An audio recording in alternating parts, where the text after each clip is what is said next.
You gotta say it out loud.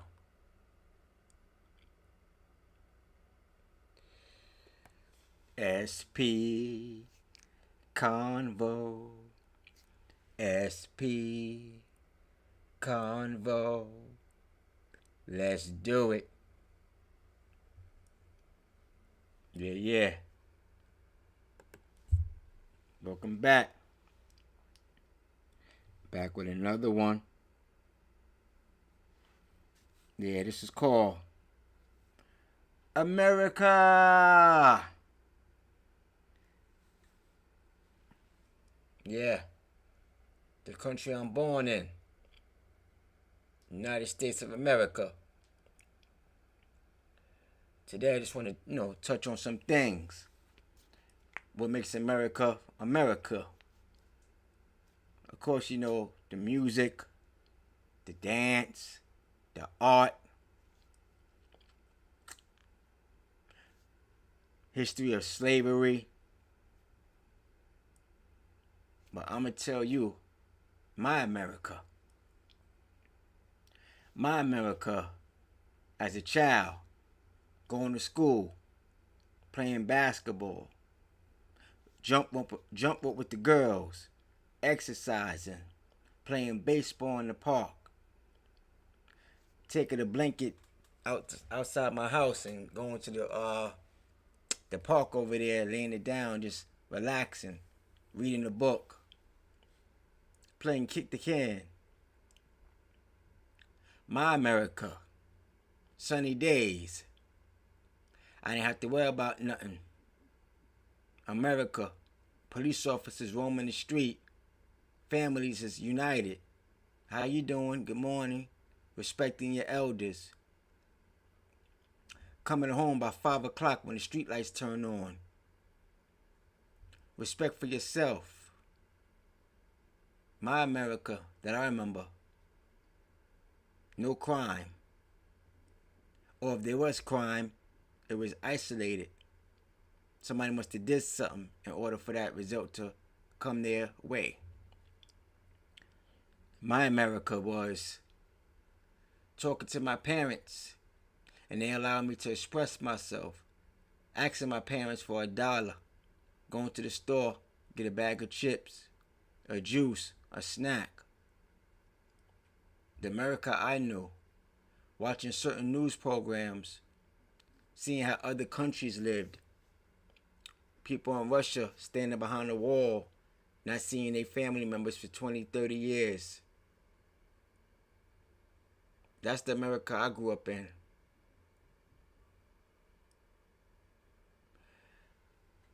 The America I grew up in, there wasn't too much of technology out there. No cell phones. No house phones, really. Something happened, you knock on your neighbor's door, and you get all your information from outside. Being outside in the street, you get all the information. Everybody was nosy. The ones that had all the information was the Parents Tennis Association, PTA, or just the nosy people in the neighborhood, the seniors. That was my America. The America I knew. But there's bad things that happen in America. Why wouldn't there be? America is big. 50 states. How I lived in New York City, somebody in California didn't live that way. Or probably lived better than how I lived. Somebody in South Carolina probably lived better than how I live. Wyoming, Virginia, North Carolina, Atlanta, D.C., Nebraska, New Orleans, or Louisiana, South Dakota, North Dakota, Rhode Island, Jersey, Delaware, Florida, Arkansas, Memphis, New Mexico, Las Vegas, San Francisco. America is big. One plane from one side of America to the other is 5 hours, and you're in the same country. Different time zones. East Coast have its own time zone. West Coast have its own time zone. And in between. A movie could be played here 8 o'clock New York time, and then down south 7 o'clock, or California 3 o'clock, or 5 o'clock. 3 hour difference. That's how big America is. And everybody born in America don't have the same experiences. And everybody born in America is not well-to-do because you're born in America. There's places in the United States of America that don't have no lights. Street lights we're talking about. They don't have no running water. That's the country, but it's still in America. So the America I'm talking about is the country that has it all. Different climates. Florida got hot weather. Down south got hot weather. The East Coast got cold weather. You got snow. You got rain. You got sleet. You got swamp. You got mountains. You got peaks. You got valleys. America's big, man. You got bad weather, tornadoes. You got hurricanes. You got blizzards. All in one country, man. America got oil. Its own jewelry, gold. America got big farm. A lot of meat, cows, deers, chickens, pig, fruits, vegetables. America got it. This is the country that has it.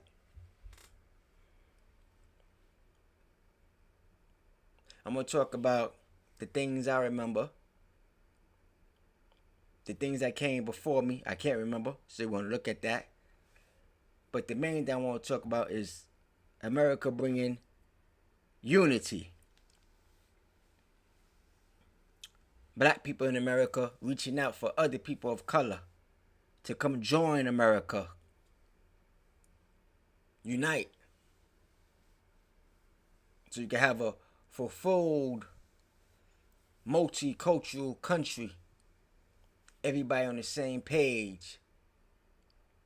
There was one man that wanted that. His name was MLK. Martin Luther King Jr. There was another man that set before him to get that done, but he didn't get off the ground. That was Marcus Garvey. Well, Martin Luther King, born in America, the country that have great influence, media, know how to get the word out there. A developed country, not a mediocre country.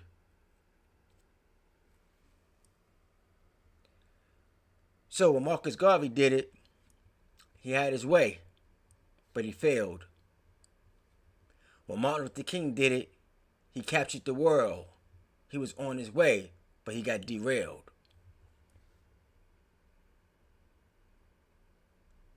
In the 60s, there was a civil rights movement in the 60s.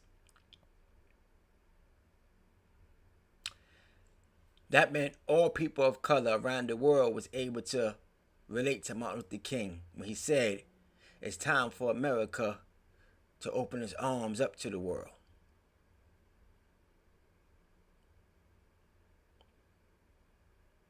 Marcus Garvey wanted all his people of color to have the same notion. But Martin Luther King had a country that backed him.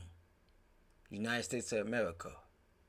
A large country with a large population and strong people.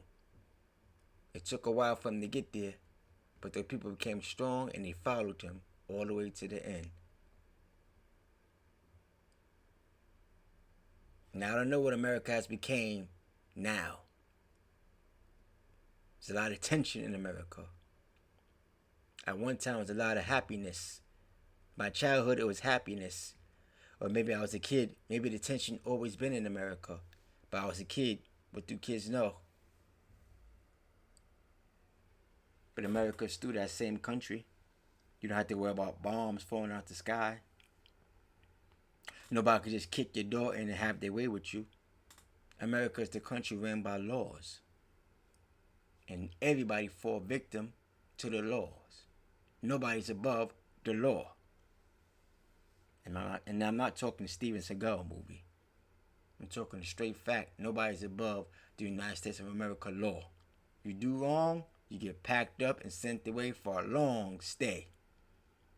If you do wrong, you get packed up and sent away for a long stay. That's America for you. But there's also a side to America that may surprise people. When you do too good in America, somebody may not want you to be that successful.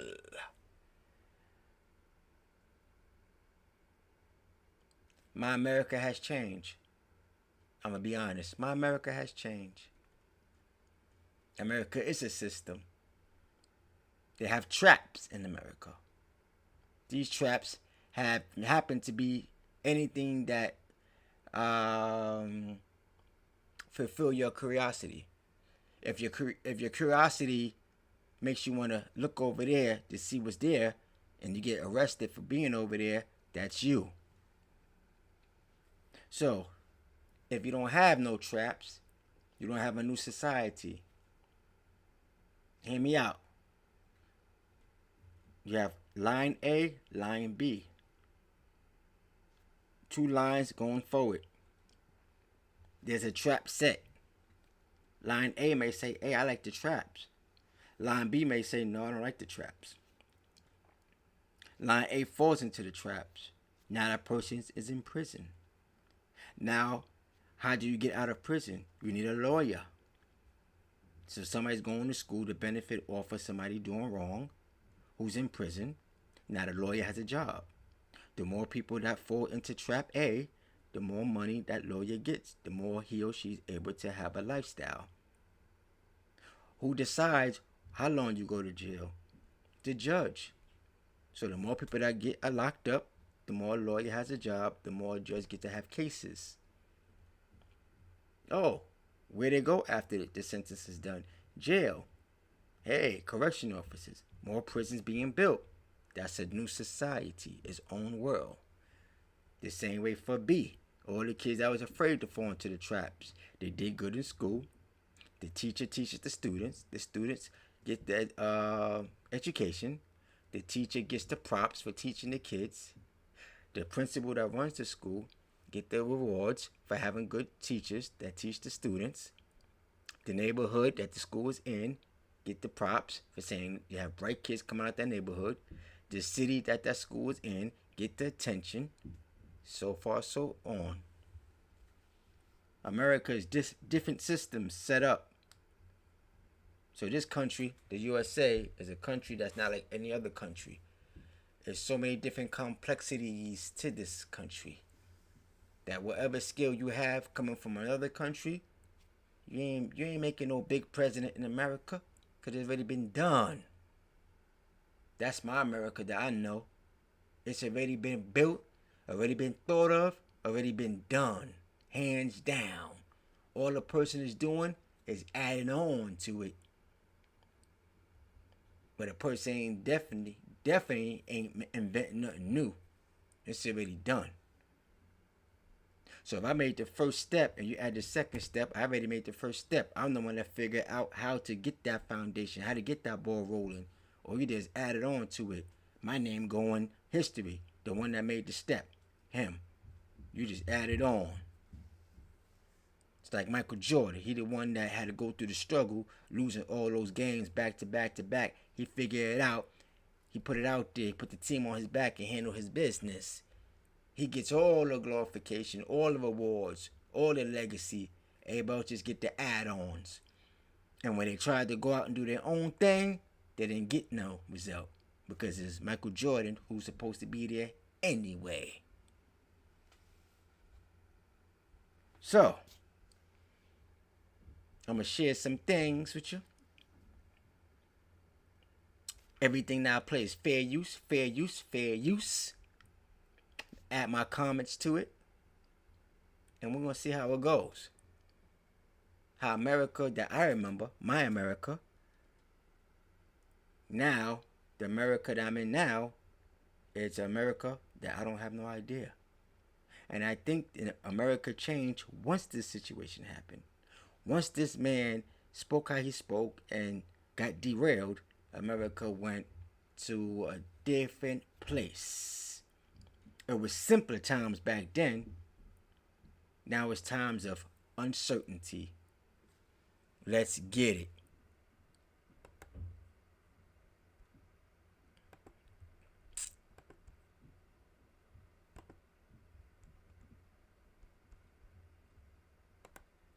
The Reverend Dr. Martin Luther King, 39 years old and a Nobel Peace Prize winner, and the leader of the nonviolent civil rights movement in the United States, was assassinated in Memphis tonight.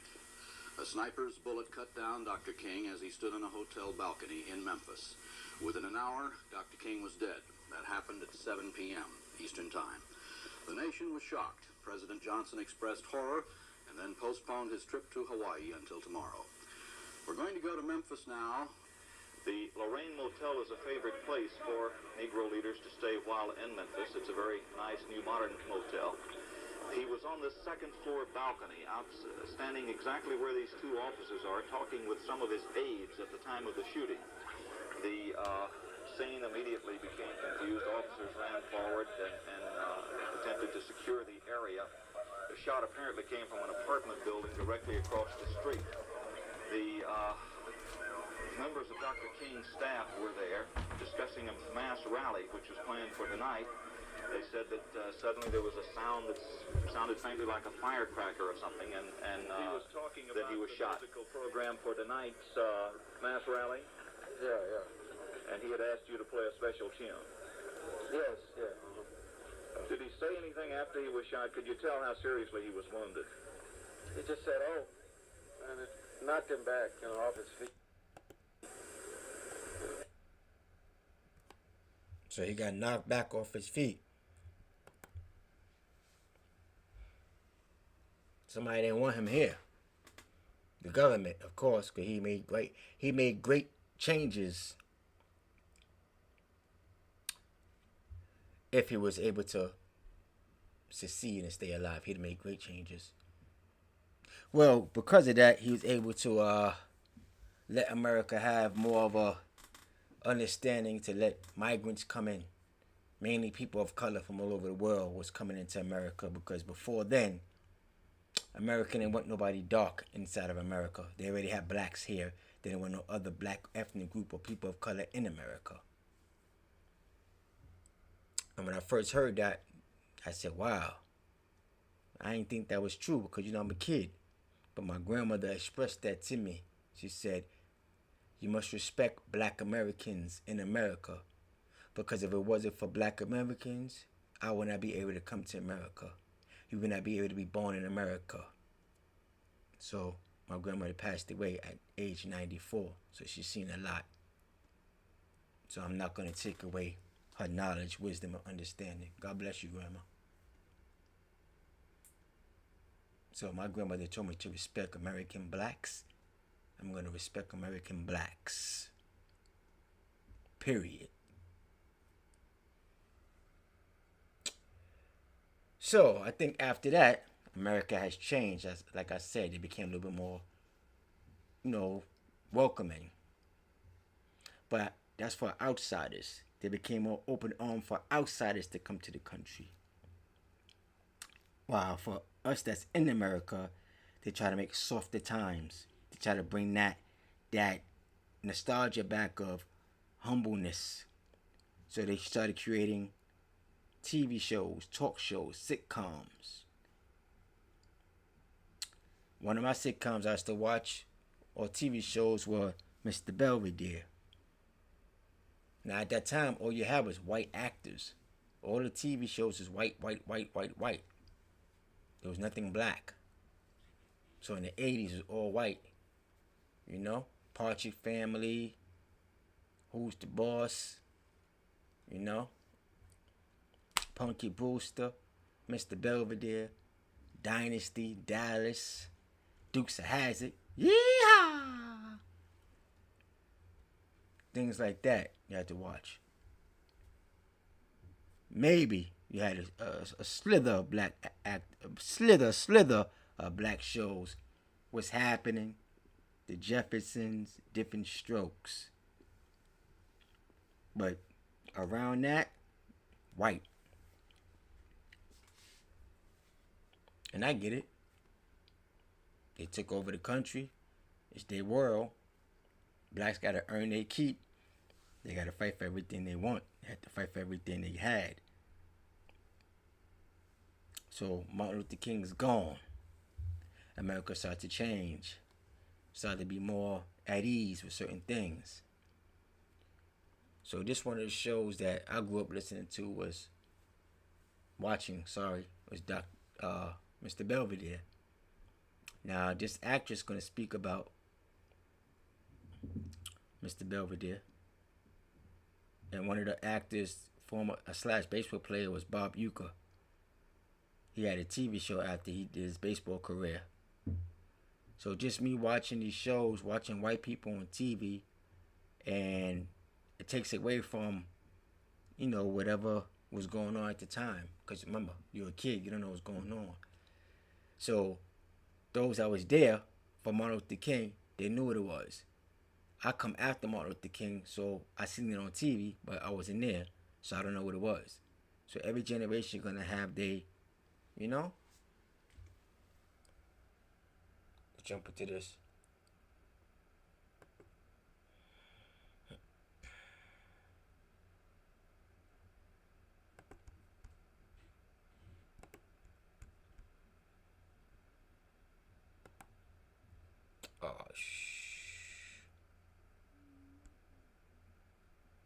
It's really cool to have you here. It's also very cool.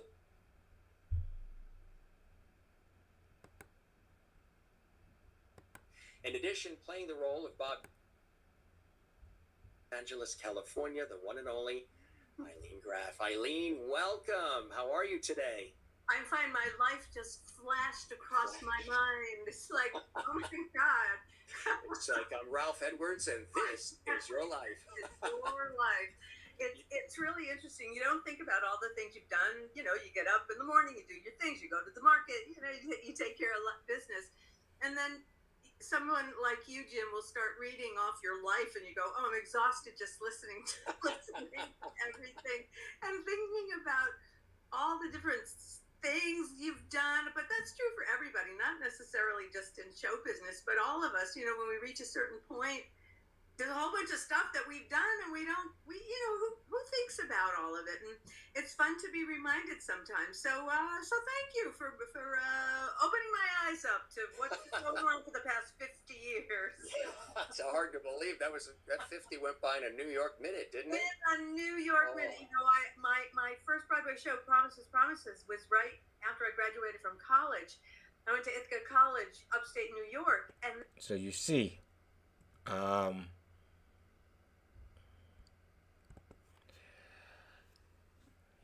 that's what we had to watch. We had to watch things like that. Mr. Belvedere. And complimented him. But this is the one I wanted to show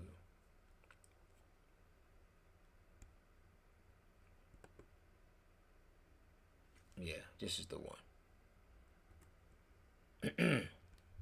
Get back to it. This is the one, not the full screen, the short. Fair use. I'm just trying to get people to walk through my childhood and what we seen on TV to show Jump to the Times. This was some years after Martin Luther King assassination. So we're not looking at how horrific America could be. We're looking at America as this Bob Uecker, Mr. Belvedere.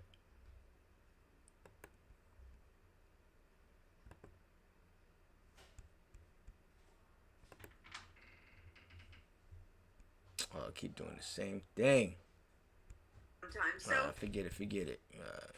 It's not going in my favor, man. It's not going in my favor.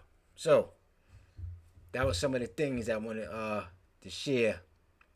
Is the fact that after the Martin Luther King situation, I grew up watching sitcoms and TV shows, and these TV shows made light of everything, made everything comfortable. You ran home from school to watch these shows. You know, you didn't know what's going on as a child. You had no idea. Your parents talk to you, but, you know, they don't let you know that things are going on, because that's not a parent's job to inform you of stressful, darkening, mean things. A parent's job is to protect you, keep you distracted, keep you in a child's place. So around this time, other things was happening. America started getting more, more real. The 90s, apartheid in South Africa, tension in the United States of America, police versus the drug dealers and the criminals, and police harming black men and putting black men in problems. Black men find themselves in problems, in those traps. So now you have to say to yourself, is it only happening in America? The same country that I had a happy childhood in, now you become a teenager. Just 7 years ago, when you're 7, everything is good. 7 years later, you're 14, you have to worry about getting arrested for the color of your skin. Also around this time, Nelson Mandela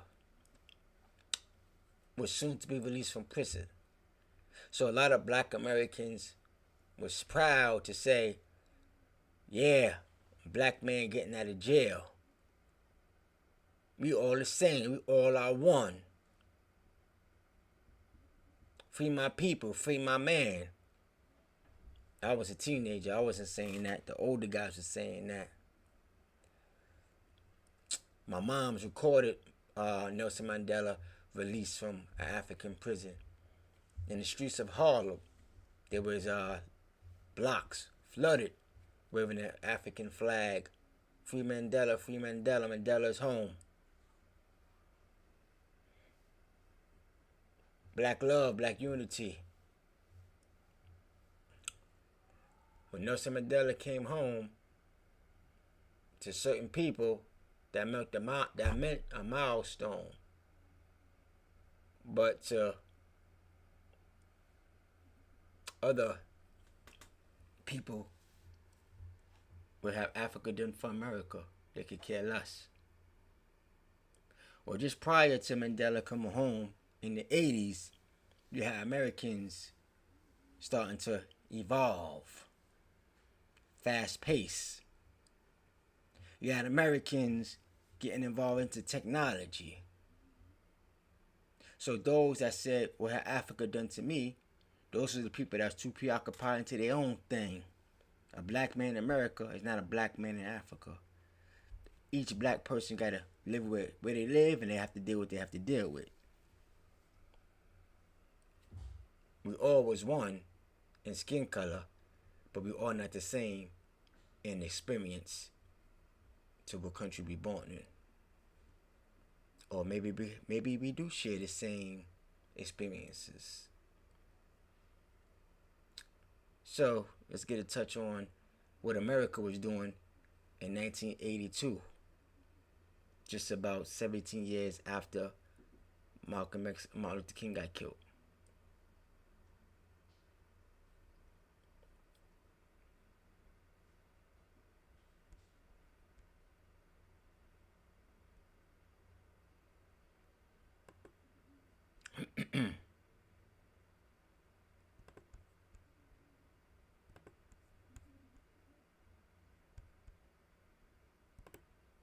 For grown-ups as well as for the kids. What are you going to use it for mostly? Well, probably schoolwork, and because they have like cartridges that could teach you stuff in math and stuff. I'm interested in having something that I can use a word processor with. Now you see, these are white people happy that computers is coming out, the home computer, and White people always got got their mind ready. They're ready to advance. They're ready for the world. They're ready to do what they have to do to elevate. That's part of humanity. You have to get out there and get the information and get while the getting is good.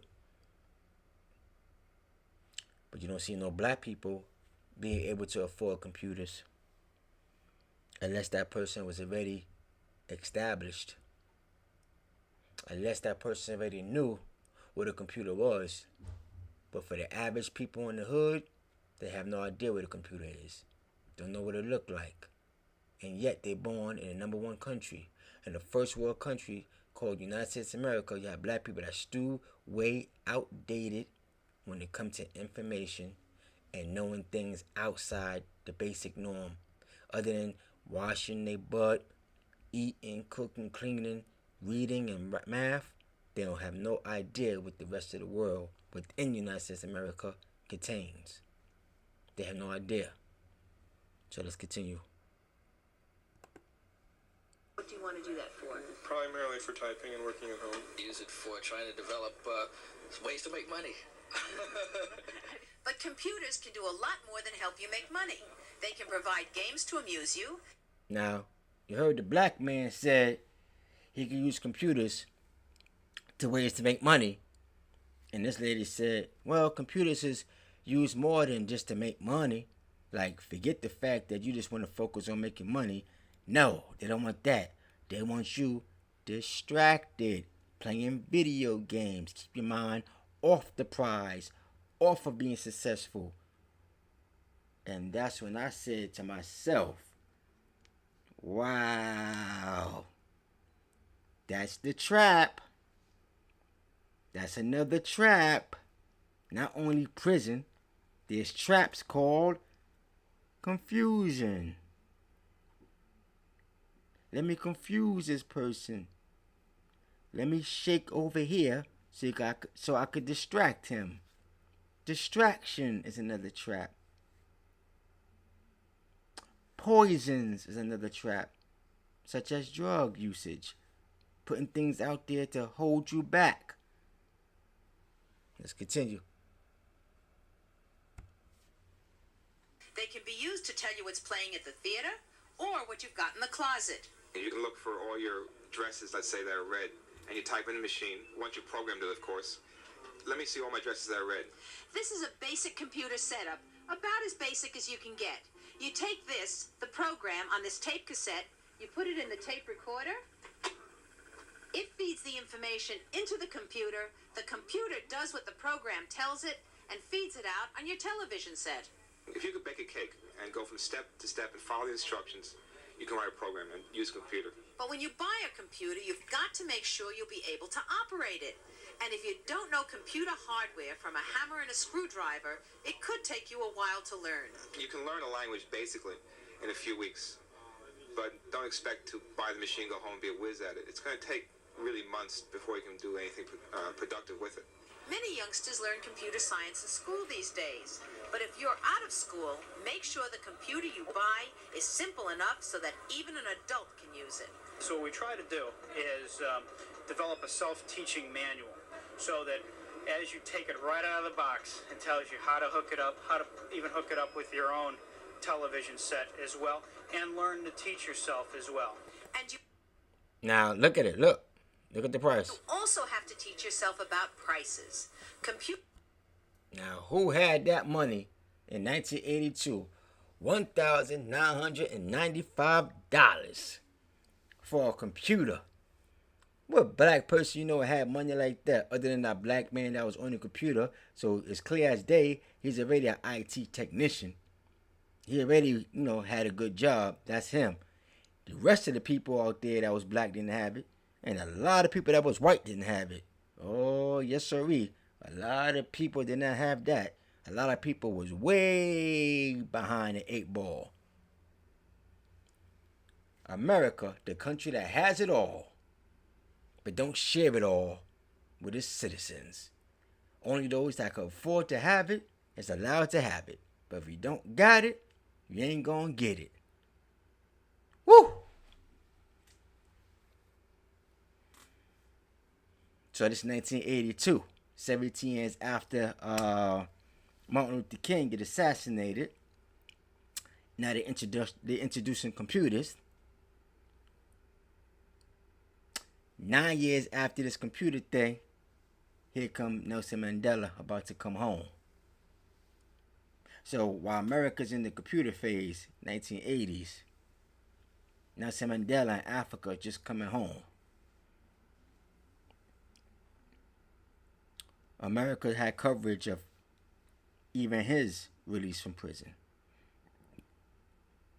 America have influence enough to let the citizens of America know there's somebody that look like them about to be released from prison. So in the 80s and the 90s, black people was kept back for not having a financial income to do so, right? So in the 90s, once the drugs came into the fold, Nelson Mandela was coming home into a whole new world of society, which is, that's what it is. You get removed from you get locked up, you don't know what's going on in the outside world.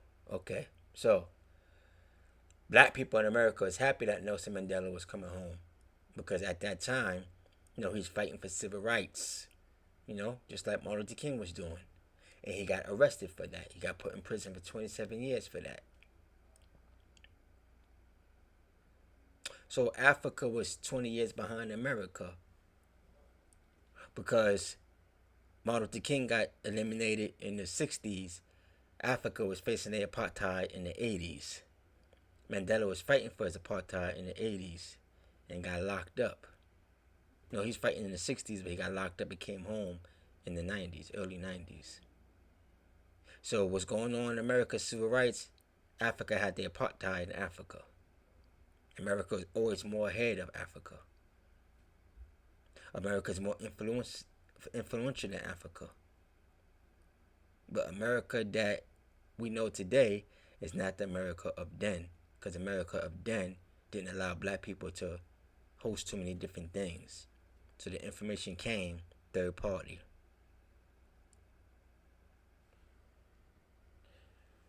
But to see a computer back in 1982, $1,995, you already know what group of people had that. And those are the ones that was entitled and rich, because you had a lot of white people that didn't have that money neither. So let's get this Nelson Mandela thing going.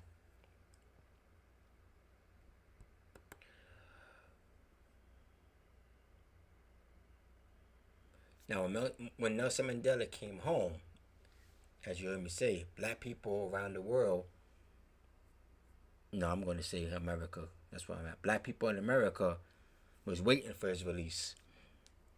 And I'm pretty sure black people in Africa is waiting for his release too. South Africa at that. My mother had me pop the videotape in to record it. See, I just bought a video VCR. Just had bought it. Never had one a day in our life. She just had bought that. She saved a lot of money up to get that. And at that time, the tapes cost a lot of money too. So, my mother only had 2. And I just learned how to properly, record. And like I said, I'm outside listening to all the other kids outside, really the grown adults. And they saying, oh, who's Nelson Mandela? What have Africans did for us? So when my mom's asked me to record it, I didn't record it. No, actually, I recorded it late. I don't know, it came on I think 11 o'clock in the morning. He got released from jail, America time, or Africa time, whatever it was at the time. I missed the first hour of it, and I got the last 10 minutes of it. So when she came home the next day, she worked at night. She said, oh, I'm going to watch the show. I said, yeah, I recorded it for you. So when she watched it, she was upset. She said, it's only 10 minutes. I said, oh. And I broke it down to her. I said, oh, why you want me to record it for? All the guys in the street said, what have Africans done for us? She said, I don't want to hear that nonsense. So I listen to people outside in the street. They don't know no better. They don't know no better. I said, Mom, but these guys are older than me. They men. So, oh, I want to hear about those men outside. They don't know no better. They're telling you that because you smart and you go to school, and they don't go to school. They're outside. I said, but they still smart, Mom, because I don't know no Africans. She go, you don't got no Africans. You black. They black. Same thing around the world. Oppression. I said, I ain't oppressed. I go to the store when I want to. I read my books when I want to. I go get me an icy. I go outside play basketball. I could go play baseball. I'm not oppressed. She's like, oh, get out my face. But where's the lie? I'll wait.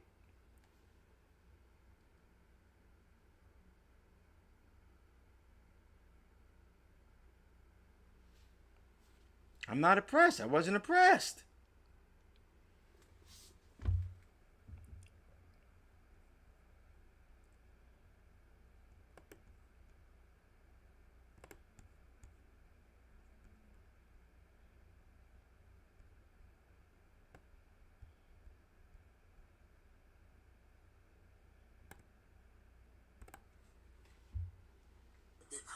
There to cover the improbability of it all, Rick Stengel, Dennis Stringer for Rolling Stone. As a journalist, I missed the civil rights struggle. And the place that a civil rights struggle was going on was in South Africa in the 1980s. I wanted to go. Mandela needed a ghostwriter for his autobiography. Stengel recorded 70 hours of interviews with him. Mandela had just returned from a trip to the rest of Africa. In the podcast, you hear history unfold. Do you feel that you came out a stronger man after all those years in prison than you were when you went into prison? As far as I'm concerned, I have come back with the same views I had before I went to jail. I came out mature.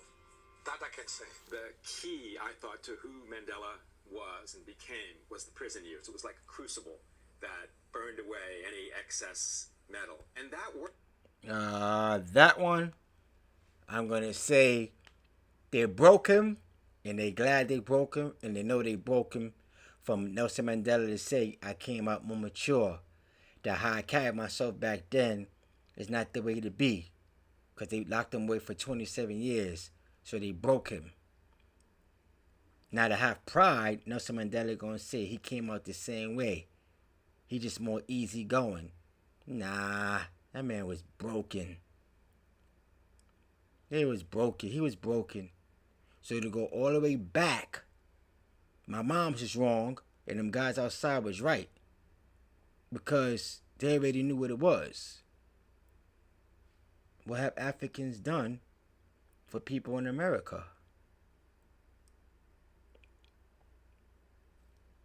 You gotta be glad and proud that you're born in America, because you don't have to go through what he went through. So, if Americans is already broken due to slavery, they sure made sure that he was broken after 27 years in prison.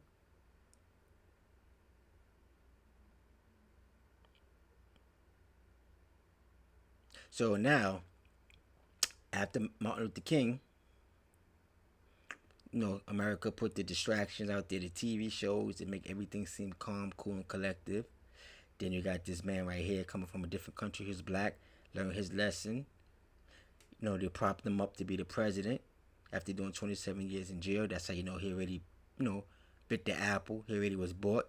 He already was compromised. Because in America, they don't let a person get locked up in jail and then later on become president of the country. Not in America, but in Africa maybe.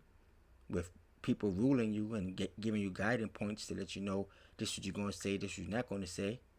And then on top of that, when he came home, the woman that been by his side, Winnie Mandela, she was loyal to the end, and then he left her.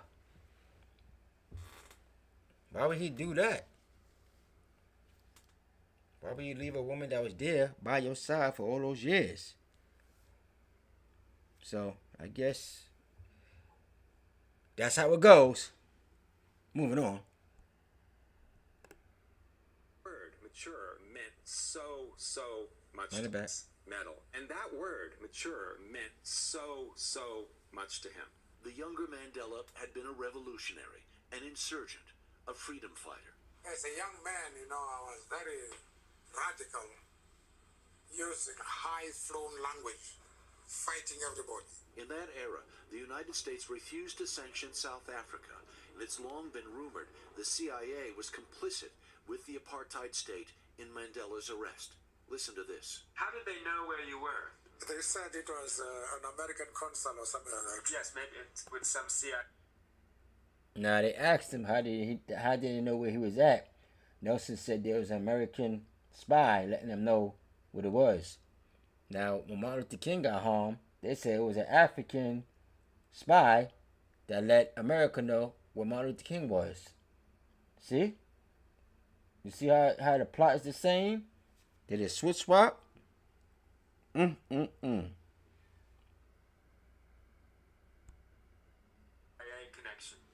No, I don't know. I can't vouch for that. I have no evidence. It's not an easy question necessarily to ask Nelson Mandela. But in the research I've done since then, I'm absolutely convinced that the CIA did tip off the South African police as to his whereabouts. Stengel, an NBC News contributor, wrote Long Walk to Freedom from transcripts.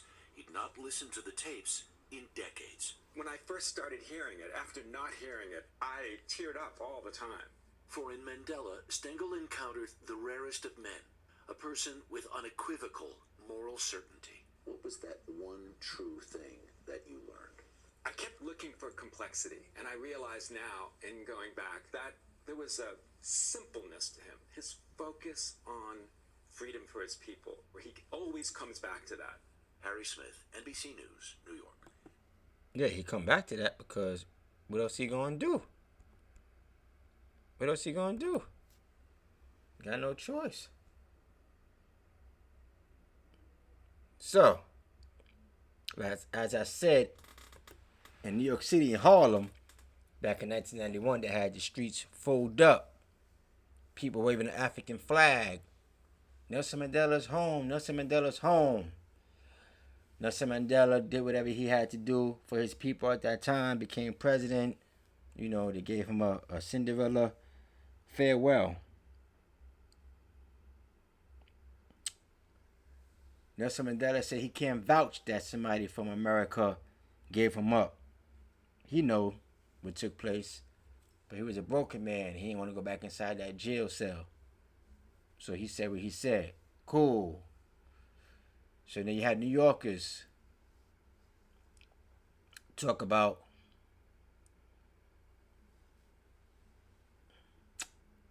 Nelson Mandela when he made a transition.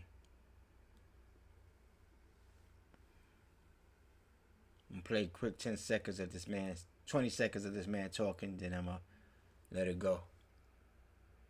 And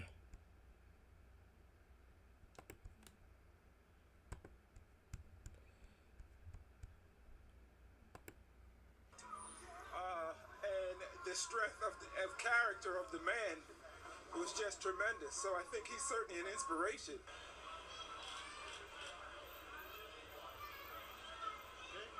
It's a sad day, I would say. Definitely. I mean, a man holds a great value of, I would say, prestige as far as me as an African American. It's really sad to hear that, that it actually happened.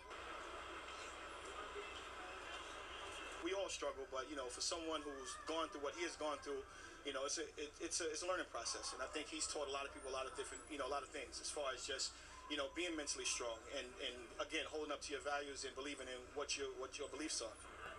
So, that's the African American man speaking highly about Nelson Mandela.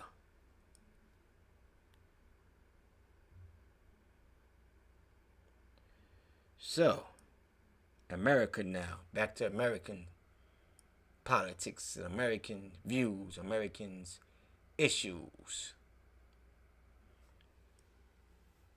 With all that being said, brings us to the future of America. All the progress, all the information, all the notoriety. A man named George Floyd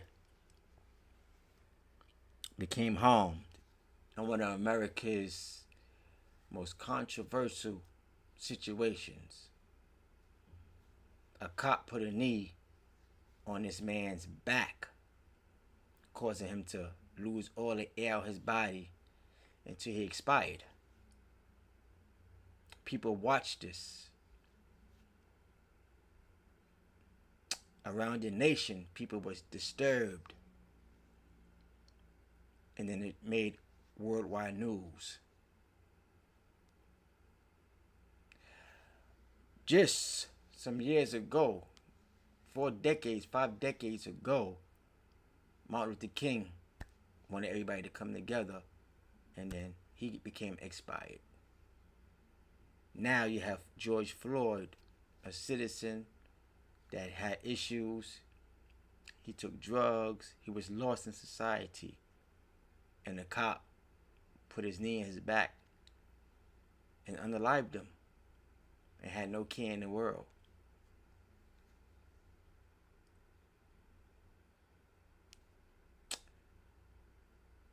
America is the country that has it all. They know how to write the narrative, read it, and erase it.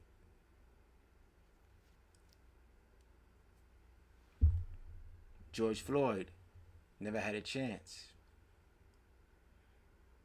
When I was young, I would never thought America was like this.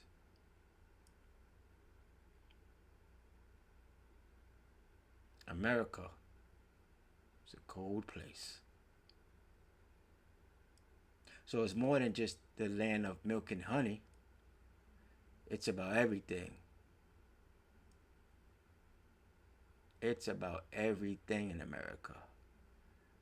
You gotta watch your front, back, side to side. And we don't come with eyes behind our back, so we're always vulnerable. I said, we don't come with eyes behind our head, so we can look behind our back, so we're always vulnerable. Let's get into it.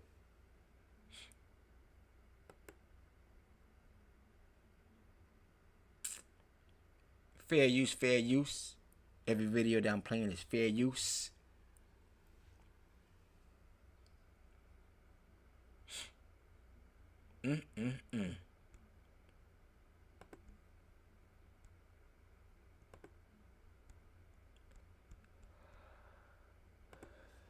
Minutes long, and in one of the videos you can actually see Lane trying to perform CPR on Floyd in the back of an ambulance. As we know, Floyd later passed away, and all of this entire incident started with a report of George Floyd allegedly using a fake $20 bill at that convenience store in Minneapolis. Lindsay.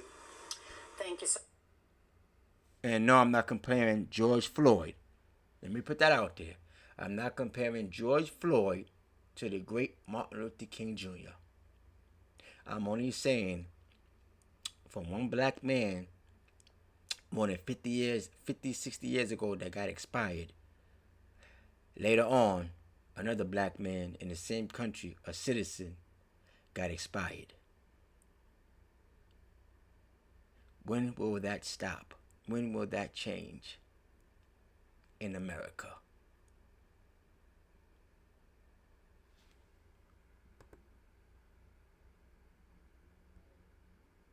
So much, Marcus. Hi, everyone. George Stuff. Oh, God, man. Keep doing this things here, man. We are seeing the moments leading up to the arrest of George Floyd. Newly released videos from the body cameras worn by 2 former Minneapolis officers are shedding new light into the death that set off protests around the world. Marcus Moore has the latest, and we do warn you, the new images are disturbing. Tonight, a judge ordering that release of 2 body camera videos from George Floyd's arrest and death. Let me see your other hand. Please, both hands. Do nothing. Just seconds after approaching the vehicle, rookie officer Thomas Lane pulls his gun and points it at a noticeably startled and scared Floyd. Please don't shoot me, please, man. I'm not gonna shoot you. Step on, face away. I'm gonna get out of here, man. Please don't shoot me, man. Please, man. I just lost my mom, man. The other body camera shows Officer Alexander King explaining they were called to the Minneapolis convenience store over allegations Floyd used a fake $20 bill. We're here because it sounds like you gave a fake bill to the individuals in there. All right. So let's just say, even that's the case, he gave a fake $20 bill. You call the cops. I don't know the law, but I guess you give him a citation, a ticket, petty theft, and you arrest him. You put him inside the county. You put him in jail, and let him bail out after 4 hours or whatever it is. But all that extra aggression for something so minor like that, come on, let's be real, man. Let's stop the nonsense. Let's stop the nonsense. All right. Yeah, Floyd was a person that had a habit. He was sick. Something he can't control. Can't fight the urge. Excuse me. I mean, America brought the drugs into the country.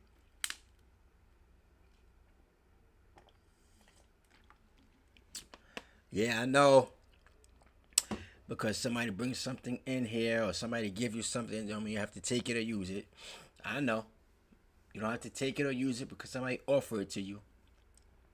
But we also know everybody's not strong-minded. Everybody don't have it.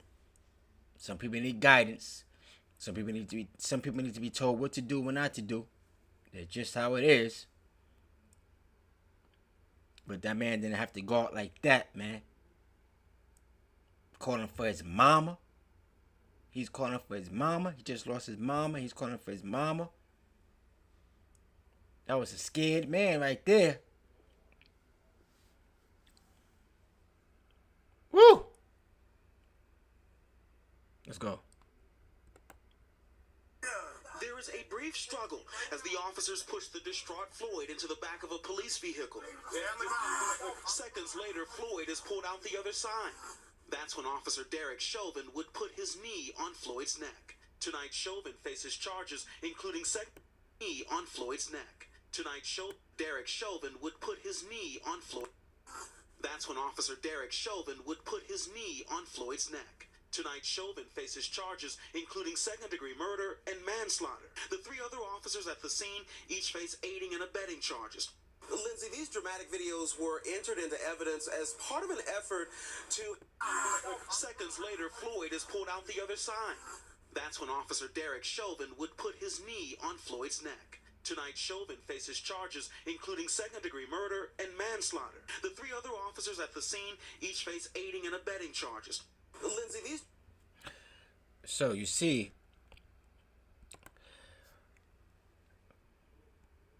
America has become something unattainable. So along with that, America has social media down packed now. So since the Martin Luther King wanted all these people to be connected, Nelson Mandela coming home from jail after fighting for his people, wanting equal equality, now you have people of color going at it with each other. What happened to America? What happened to my America? You're going to listen to this audio of two different ethnic groups. Same race, just different ethnic groups arguing with each other for whatever the case may be. Just like Martin Luther King and Nelson Mandela are both black, but they have different ethnic backgrounds. These are the future people that are black, same race, but different backgrounds. So listen.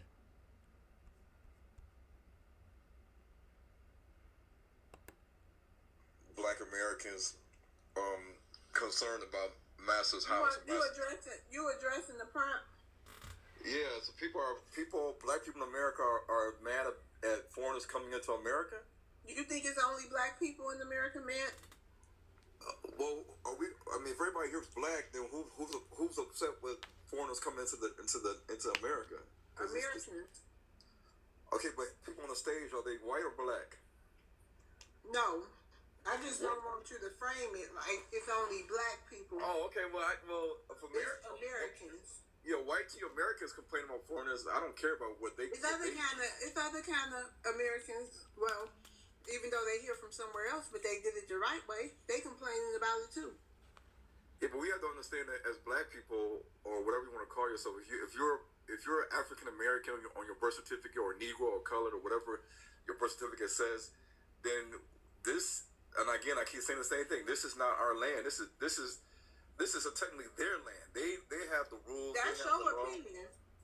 I know. I know it's my opinion, but I'm saying that, like I said the last time on your show, we can prove with facts, information, and research that black people in America, we are ancestral to Africa. This is not our land in America. So we can defend and complain about the foreigners coming to America, but at the end of the day, it's their land. They control everything. So why should we defend their house? Like the black people in prison defend the prisons and the warden? No, they want to get the heck out of prison. But they're in prison because the system put them there.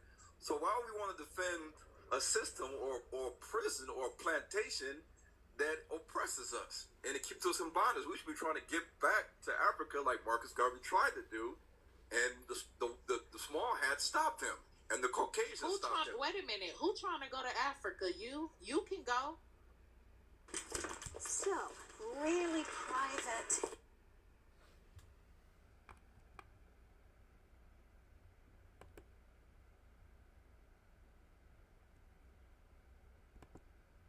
I'm in Africa, and many black Americans need to wake up, smell the coffee. Wait a minute. Well, you stay in African business and worry about what the hell is going over there in Africa. That's what you need to be defending. Secondly, I am an American. Okay? I don't have no Negro, black, or none of that shit on my birth certificate. I don't have nothing on my birth certificate. You heard? She says she is an American and she don't have Negro, black, or nothing on her birth certificate. It just say her name, her parents' name, what hospital she's born in, and that's that. And that's a fact. America has stopped putting black on birth certificates for a long time now. Reason being, I have no idea. But that's true. That's true. I think they stopped doing it in the 70s. The 70s is the last time it said black. After that, in the 80s, or the late 80s or 90s, they stopped doing that. But let's continue.